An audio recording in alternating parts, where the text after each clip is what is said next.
Uh, well, Bryant, you were telling me, and this has been during my first visit, that there was a lady vet with the state that when all this quarantine business was going on, that when she left the state, she contacted you. Can you talk about that a little bit? Yes. Uh, yeah, I had come to an all-time low, and I was really feeling like that I wasn't getting a fair shake because I had took horses to several different vets, even though it was really again the regulation to move them off your property. I took some of them, but even though they had a microchip in them that they called positive, and I'd have a look-alike that looked just like them that would be negative, and if I took my negative one and just switched the names on them, the test would come back just like it had before, you know. But and my negative would be positive, my positive would be negative. So I knew they didn't know what they were talking about. They were just doing it on and I did that with as many as 5 different labs, and the only one that was calling it positive was this one. So I get a meeting at the city, and I'm the only one at the table, around the table with our state vets and animal lab people and all from OSU, and the equine vet from OSU, and they asked mainly what was my main deal, and I said, well, I just feel like that I've been targeted here to try to get rid of all of those horses, and they said, well, that you know that couldn't be right. That's not true. And I said, well, I'm not saying who's in on it or who knows about it or whatever, but somebody does. And I said, I don't think that y'all have ever gave me a benefit of a doubt in any of the labs. And I think the only thing that I've got to do on any of my horses, if I send it in under somebody else's name, it'll come back negative. If I send it under my name or Medicine Springs or SSMA or a GJ horse, I said it'll come back positive every time. And I said, so then when somebody else sends one of those horses in and doesn't say it's been tested or where it came from or anything, and it's negative, then there's something to do about it. Seems like I'm getting picked on. I don't think that I've ever had a benefit of a doubt, and I was almost in tears when I was making my plea to them. And the head of one of these labs, her name was Dr. Sandy Rogers. She got an offer from either Ames, Iowa, IDEX company, somewhere after doing all this blood work, because I let them draw the blood on my horses, 3 vials of blood every month for like 5 years.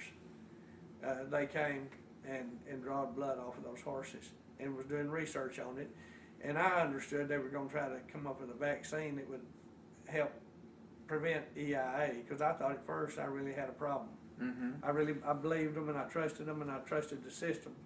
But after so many years of doing all of this and different things, you start getting more skeptical. And so this lady, she had left, and I didn't know her, didn't never talk to her before or after or anything like that. And I get a call one night, and she said, Bryant said, I don't know if you remember me, but I'm Sandy Rogers. And I said, yeah, I remember you, Dr. Sandy Rogers. And she said, yeah. She said, there's something that's weighed real, real heavy on my conscience ever since the time you made your plea to the panel at the city. Said, I said, what plea? She said, well, when you said that you didn't think that you ever got the benefit of a doubt. And I said, yeah, I never did believe I did, Sandy, And she said, well, you didn't. She said, you didn't. Said, we were all instructed that anything that come in with your name, Gilbert Jones, Medicine Springs Ranch, GJ, Blackjack Mountain, anything like that, or SSMA, to look real hard to find it positive. To look really hard to find it positive. That meant, now, this is how hard you have to look. That test for antibodies that fights against a disease. It don't test for the disease. It fights against antibodies. It fights against the disease.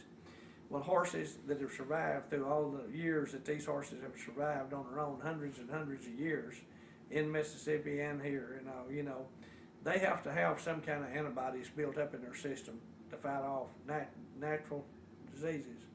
It's like if I was to get checked for smallpox today, because of this little spot on my arm here, I'd check positive for smallpox. That means, well, you better kill him today because he's going to give it to you or somebody else, And that's why that's what they were using on that. Now, the test that they were using, and I was hoping that with all the blood that they were drawing off my horses, that they would come up with better tests, and they finally did come up with some better tests. But if you look around this room or outside, and you see how many different shades of green you can see, you just look at the different greens. I bet you 10 different greens you can see right here from where we're sitting, and shades of green. Now, all this is a judgment call. Whatever that technician that reads that says it's positive or it's negative. Well, I can show you on my papers where some of them was very, very weak positive, strong, weak negative, and I asked them that day, I said, how do you get a weak positive? Either it's positive or it's negative. Well, it just didn't, see, I didn't know the shade, how they were reading it. After so many years and talking to different ones, I found all this stuff out, and I researched everything I could research on it. And I said, well, I want to know something. Is it anything similar to being barely pregnant? Are you just almost pregnant, or are you really pregnant? Now, do they have the disease or do they don't have the disease? Then I found out there's a Western blot test that you could get. But the problem with it is it costs $140, and nobody wanted to pay for that. But they want to kill your kid's favorite animal, best friend in the world, but they don't want to spend $140 to see if he's got the disease or if he's got an antibody that fights against the disease, And so that's what Marty did. Marty sent his to Kentucky, and our senator and our state representative told the head of the animal health department, says, if anybody contacts that lab ahead of time and forewarns them and tells them that this horse is a questionable horse, or this sample is one that's come out of the Jones horses or Rickman horses or whatever, the senator says, we will be looking at your job. Make sure that nobody calls and tells them. Well, Marty, they didn't give him a result back very quick on the Western blot, which is the $140 test. He said, I'll pay for it if I have to. I'll pay for the test, but I want it done, and there'll be another blind test done somewhere else too, So he calls and questions, and they don't send the results back. Well, then we get through somebody else that leaked it out that they said that horse was negative on the Western blot. And because of the ramifications and all, they didn't want to release that. They didn't want to anybody to know anything about it. So Marty calls up Dr. Chuck Issel. I give him his phone number. The National Institute of Health gives him as much as $1 million a year for study on this. And one of the reasons it's like brucellosis was an important disease because it caused undulate fever in people, and families would die drinking sweet milk, and then so with strep throat or this, give them more warm milk. The milk would kill them, or anything from do with the reproductive tract or the milk would kill them. Well, in EIA, they were claiming it was the same lentivirus as HIV in people. So if it is, then it needs to be wiped out. It needs to, or they need to study it. So that's another reason I was saying, draw this blood, use it, but treat people right, do fair. Which I believed that the government and the state always did. I believed it, and that's why I taught my kids in school, abide by all rules and regulations, and you get treated right and fair and everything. Well, Marty gets Dr. Issel on the phone about why they're not releasing the results of his Western blot test. And then he's telling him, you know, his kids wants to go to a rodeo, wants to do this, wants to do that, and then in a little bit, he says, well, I understand that this horse might have come from Rickman horses. Marty said, oh yeah, how do you understand that? What? Who would have told you that? You know, and he named the state vet, not this one that this letter come from, but when it worked for him. And he's, oh, it did. You know, well, needless to say, Marty was smart enough, and he had a tape recorder on the phone. He had it all tape recorded there, and he took it right straight to the senator. And and that's what they was doing to us on every bit of it, you know. And he caught them, and they promised him if he could do anything, if he'd have the rest of his horses checked, they promised him it'd all be okay. This, you know. Another lady that was working for a vet right here local, she said, well, honey, if yours are not one of the Rickman horses or not with him, you're not partners with him, I'll try really, really hard to read yours negative this next time. Sure enough, it was negative, you know, but she had to swear to him and it wasn't one of my horses, you know. So she read it negative. And so even the local vets were in on the deal. There's a reason for it too, you know, but I know the background. You don't have to go into details. So people that you really respected all your life, you know, I mean, the highest of integrity people, you know, you'd think, you know. Well, did anything happen when the state senator got the information and heard the tape? Did anything happen? Well, yeah, that letter come back after that, saying we made the mistake. Your original test was contaminated at the state lab, you know, and all of that. But see, they would never admit to none of that till like 6 months or a year later, you know, until after he had that tape, you know. And since then, she's not a state vet anymore, you know. And he went on to another deal too, you know, the head of all of it, and both still. Well, no, she was teaching equine at Murray State now, I think, you know. Oh, really? And it's and our mom was a senator, you know, at that time. So that's how she got appointed to that job. But it's a lot of collusion and downright conspiratorial and to try to I can't find a legitimate reason why they'd want to destroy this breed of horse. I just really believe that they were working with the state wildlife department and the forestry department to get them out of the mountains. They were always preaching that horse is not an indigenous species. They have no right to be there, and the only way they could get rid of them is to kill them.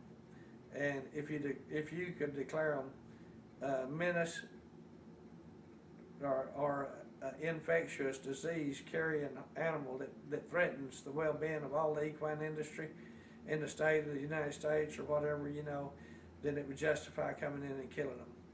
And so if you had this down, saying, okay, and that's what they wanted, and I know people that's got land up there that work for the state vets and all that wanted rid of the horses. And I think it was all a collaborative effort on their part to do that, because they saw them as a nondescript animal. This deal being pure Spanish, that means nothing to them.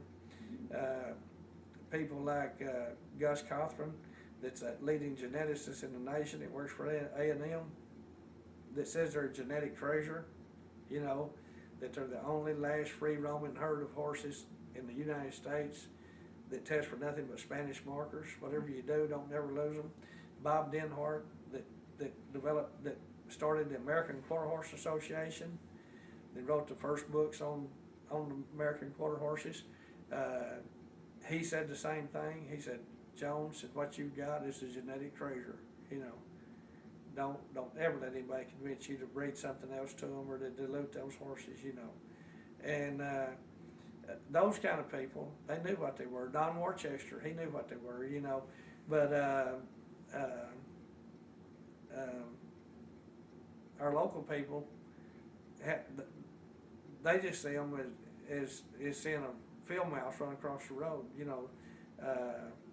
But then you'll talk to the people that some of the leading cowmen around here, and got some of the best, highest bred quarter horses you can have, you know. And I'm not saying that they are good, and there's a place for everything, you know. But I think what Mother Nature makes is the best. But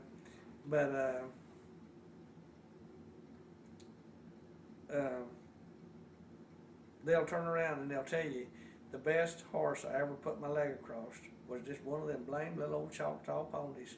Back, you know, when I was a kid or when I was a young man, I rode cattle off of them. They'd outweigh them by 500 pounds, and they'd hold them. I could ride them all day long. But now I have to, these good horses I got, I have to maybe saddle 3 of them in a day to do what I could do on one of them. Mm. You know, and I'd say, yeah, that's your good horses, you know. And yet somehow they. It's because our horse shows have painted a picture of a real pretty sleek neck, little real pretty head, king ears, you know, mm-hmm. and right eyes, big wide chest, big old apple bottom rear end, mm-hmm. you know, real, you know, and little bitty feet, you know, real small feet, and those horses win all the horse shows. They're real pretty to look at, you know, but then when you go to a show, you have to take a bag full of medication, tranquilizers and all, to keep the heavy muscling from binding up and giving them cramps and spasms to where they can't even move, you know. And I know this for a fact because I taught school and I had a kid that won the reserve champion at Tulsa in halter horses, you know. And I had another one of my kids in cutting horses that won the national in FFA at Louisville, Kentucky, with his horses, you know. Now he didn't do it with his cutting horses, but with the halter champion halter horses, all of them, they had. So they dope their horses. Yeah, they have to. They have to. They have. There's a bloodline called impressive blood, and they're beautiful horses, you know, and they win the halter shows. But if you, and there's some that don't have this syndrome, but most of them did. And they've been trying to get rid of it for a long time, you know. But it's just like a foundation to a house or a foundation to a fence or a foundation to anything. The littler deal you've got on there and the weaker that foundation is, and the more weight it has to hold up, you know, the more apt you are to have structural malfunctions. Mm-hmm. And that's the same way with the horse and his legs and his feet. These little horses will have a hoof wall that's a half inch thick or more, and that horse that wins that halter show, his hoof wall won't be an eighth of an inch thick. Mm. An eighth of an inch compared to a half.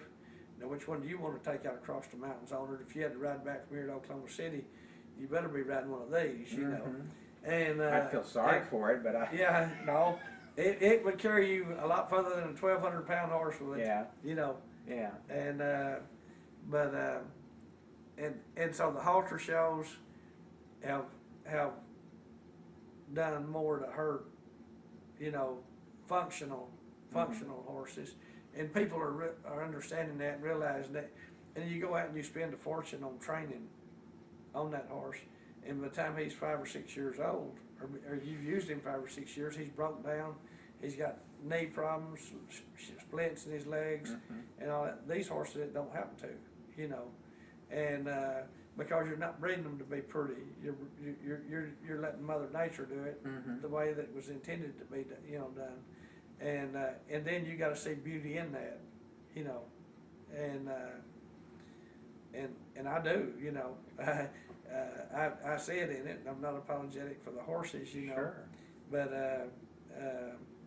and people don't understand.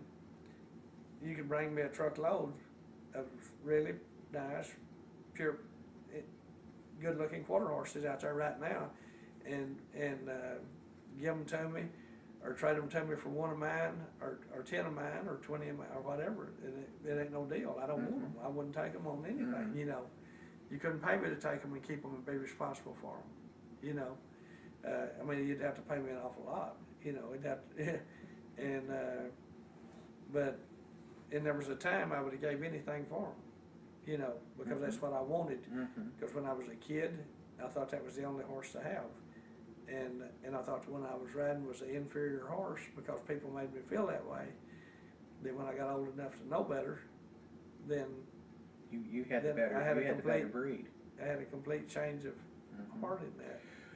Well, when we last spoke, you were working on getting a 501c status for the association, and is that coming along, or is it in? I think it's about done. I'm not really sure. I don't know.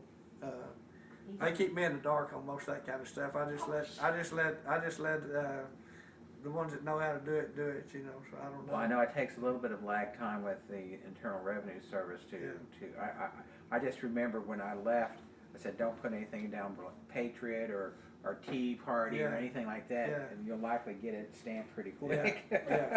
Yeah. It's gone to the IRS, I believe. Well, it'll take a little while. It takes about 6 to 8 weeks or maybe longer. They're kind of on the hot seat right now, so I don't know. They may be trying to hurry things up and get it taken care of in a timely fashion and get it back to you. Yeah. Well, that will. Once you achieve getting that 501c status, what do you see happening that will be markedly different for you and the breed itself? Will it now allow you to be able to do some things that you weren't able to do before? Bill, I'm cautiously optimistic. You know, I try not to get my hopes up too much because I have so many times in the past that I know there's nothing that's a cure-all. And I have had a lot of people that has helped me, and with large sums of money without the 501c3, and I don't know that there's going to be that many more come forth. There might be in the way of some foundations and things, you know, that may be more receptive, you know, to helping out. I really hope so, but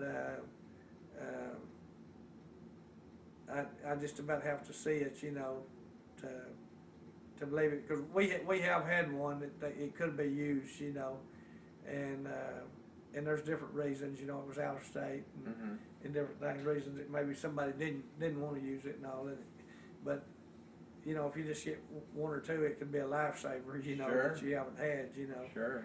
So it's got to make you feel a little bit better, because you always got to have hope. That's what a farmer or a rancher lives for, is the day it's going to rain or the market's going to be better, or we're not going to have as many insects next year, you know. You kind of live in hope of things being better, you know. And you got to believe it, or it really makes it hard to be a farmer or a rancher, you know. Well, we've gotten more rain, and I'm assuming that this area of the state did too, than we have the past 2 years. Yes. So hopefully that has allowed for hay prices maybe to moderate better and not be as out of. Right.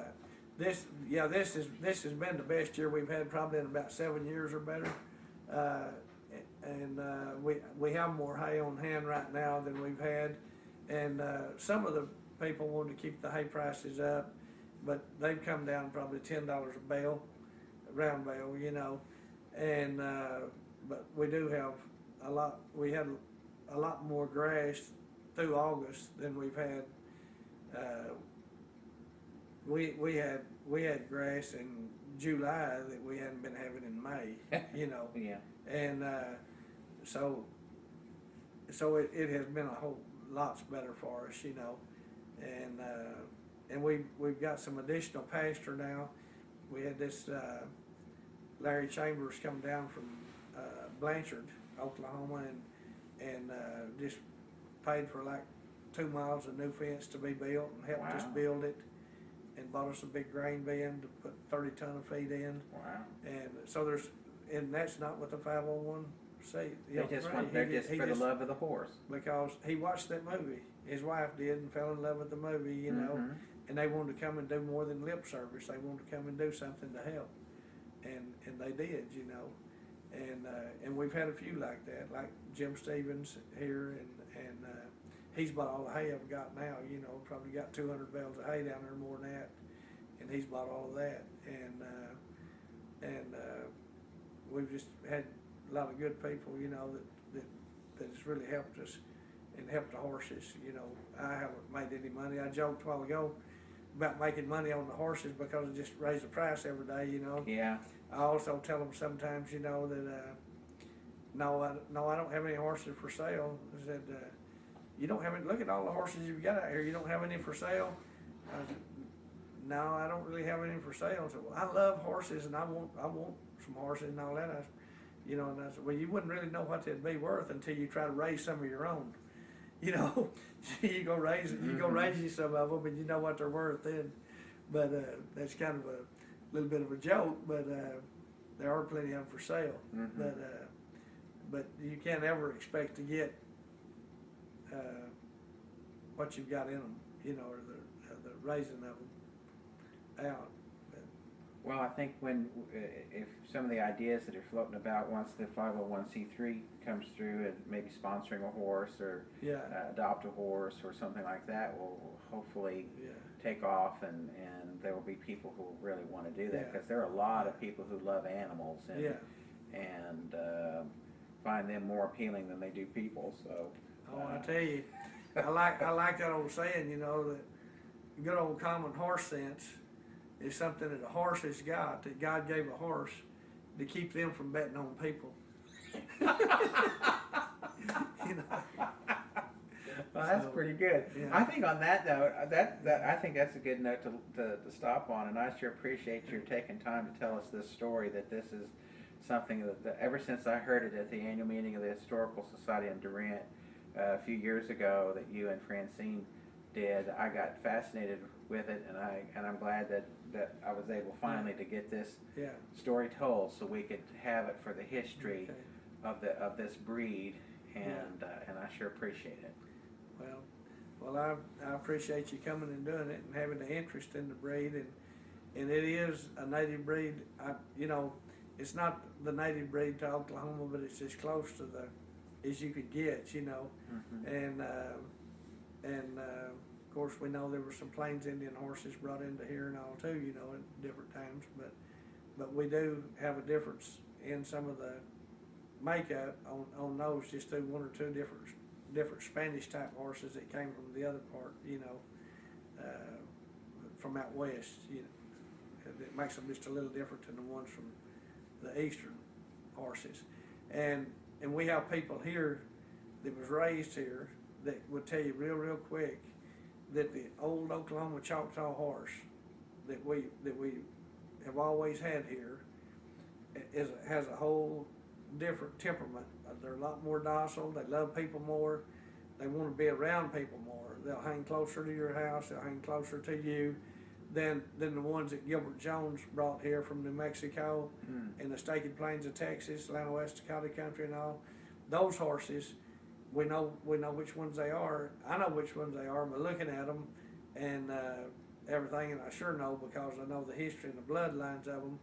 But you can tell by the way they blow at you, the temperament. They have rollers in their nose, you know, and it takes them a lot longer to warm up to you, to settle down and accept you as a friend and trust you. The Choctaw horses are like the Choctaw people. They're trusting, you know, and they're forgiving, where the Western horses are not forgiving. You know, you really got to earn their trust back. Well, I'll say that's probably the way Geronimo was too. He wasn't too forgiving. When you done him wrong, you know, he's not going to forgive real quick. But if, you know, the majority of the Chickasaw people, you know, they're really forgiving people. And that's a good trait to have, but they need to always learn from the mistakes or whatever's happened in the past, you know, too. And I think they do, but they just don't act like it, you know.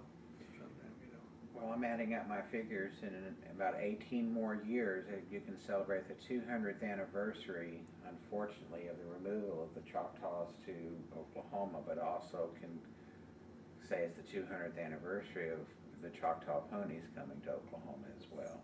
Yeah, that would be really something. So, in 2031 will be Yeah. the 200th anniversary, and so that's just about 18 years away, not Yeah. quite. A little over 17 and a half. I might still be around then, I don't know. So, Well, you Yeah. might. so something to think about. Yeah. Maybe you could do a 185th anniversary and not have to wait till the 200th. Yeah, But I sure do thank you, Brian, Yeah. and I think it's been a fascinating and very, in parts, sad, tragic, chilling story that you've had to go through. I hope I didn't raise your blood pressure when you were talking about it. it does, but I handle it better today, I think, than I usually do. But I can tell you different instances, things that happened. I can show you video Mhm. footage of how sloppy those first guys were, you know. I can show you blood on my videotapes of them just taking, wiping a syringe off, blood off of this, went on to another, and then sticking it in another horse. Contaminating it yeah. regardless. Yeah, if one of them had been positive, they'd have been spreading it, you know, and As if they were doing it on but- purpose. but They probably were doing it on purpose. and they would get very defensive when they see somebody show up with a camera.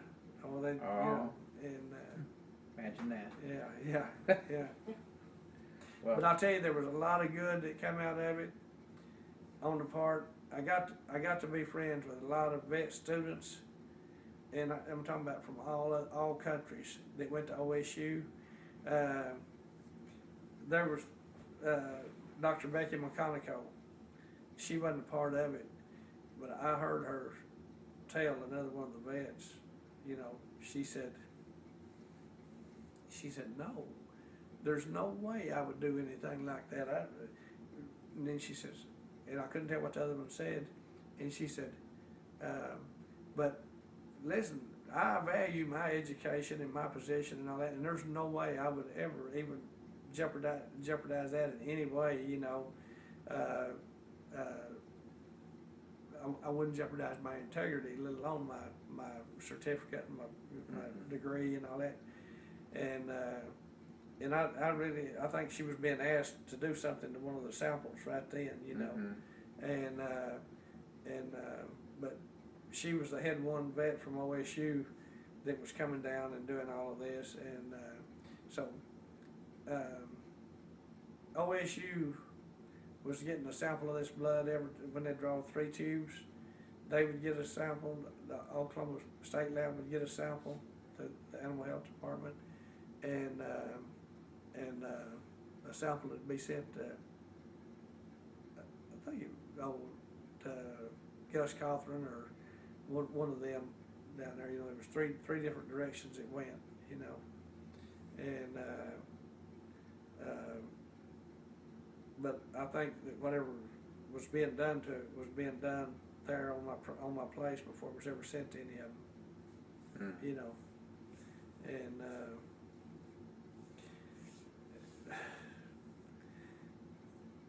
there's one of the vets still works for them, and I've had different occasions where he had the opportunity to help me on different things, and he wouldn't do it, you know. And all he had to do was just tell the truth, you know. Just be truthful is all he had to do, you know. And one of them in 1988, there was lots of horses killed at Catoosa in an endurance ride, and run down the verdigris navigation system, and went under the Will Rogers Turnpike, and we had 15-mile race, 25-mile race, 50-mile race, and 100-mile race, and we won first in the 100-mile race, first in the 50-mile race, the only ones to finish those 2 races, first and second in the 25, and our two fastest horses pulled out of the 15 because they were helping other people that was having trouble killing their horses and all that. And this Dr. Woodbridge was there. He still works for the state vet. Same one. He worked all the way through all the testing of our horses and all too. But and this was before. This deal at Catoosa was before any of this happened, and he was posting the horse right down by the navigation system, right by the Wheel Riders Turnpike, and I come up and I saw what killed the horse. So as I looked at it on the inside, you know, I knew and he knew, you know, people had overfed it. Had 2 full gallons of sweet grain in its belly, in its stomach. You don't feed before you run a race, you know, do some strenuous work, you just don't do it, you know. And you don't feed that kind of feed anyway if you're endurance, and you know. And but I just told him, I said, sir, I said, we're camped right down at the end of the dike here, the very last camp. I said, when you get done with all of this, would you come down and check our horses out and just give us a statement on their health? He said, oh, you got horses down too? You got horses down? I said, no, we don't have anything down. There's no problem. I just know there's going to be problems of this event, what's took place here today, and I want a statement from you stating that the condition of our horses at the end of this race, you know. He said, okay. He said, I'll be down there. I said, and I said, well, there's no hurry. I said, my son's still out. I said, he's about to finish up the 100-mile race. And of course, some of the Humane Society was there, and all that, and they heard me say that. And they said, oh my God, you have a kid that's still out there, right? And I said, yes, ma'am. I said, he started at 6:30 this morning, and he's just about to finish his 100 miles. And it was about 5:30 probably then in the evening. Well, no, it was later than that, because it took him longer that day, 15 hours and 44 minutes to do the 100-mile that day. 110-degree heat, 92% humidity. June the 13th of 88, I think it was. It's documented. I've got the newspaper articles in the Tulsa World, Daily Oklahoma too, of all of it. Pictures of the dead horses and all, you know, all that stuff. And anyway, he said, you still have one out? And I said, yes. And so I said, well, there he comes right now. He's just going into the Will Rogers Turnpike. He just left a quarter of a mile, finishing 100 miles. And they said, we're stopping him. And these people started running down there. I said, Eddie. I said, go. He stood up in his stirrups and I said, go, you know. And he just called on his horse. He changed from a trot to a short lope. And he just loped on by. The rest, you know, he would have stopped and talked to them, and they would have stopped him. But he just went on before they got there, you know, and went on up there and finished. And he said, you saying he's been out there all day? And I said, yeah. And he said, I can't believe the way that horse changed leads and went on. He said, I can tell you, there's nothing wrong with him, the way he moved, you know. And I said, no, I just want you to come and just give us a statement. Another reason for that was, we had a guy that was wanting to give a horse to the best conditioned horse of that race, you know, and I figured like he did, a horse that went 100 miles that day, you know, and it finished in good health, would probably been the best conditioned horse, you know, and but I wanted the vet's statement. He said, well, I'll give you 30 minutes to an hour, let that have a chance to get still. He won't be able to untrack probably after a while. I said, oh no, he will. He'll be all right. He said, you think he won't get stiff after this? I said, no, he won't. You know, we just run one here in the mountains 2 weeks before that, you know, on him, and he had done it in less than 12 hours, you know, 11 hours and 47 minutes.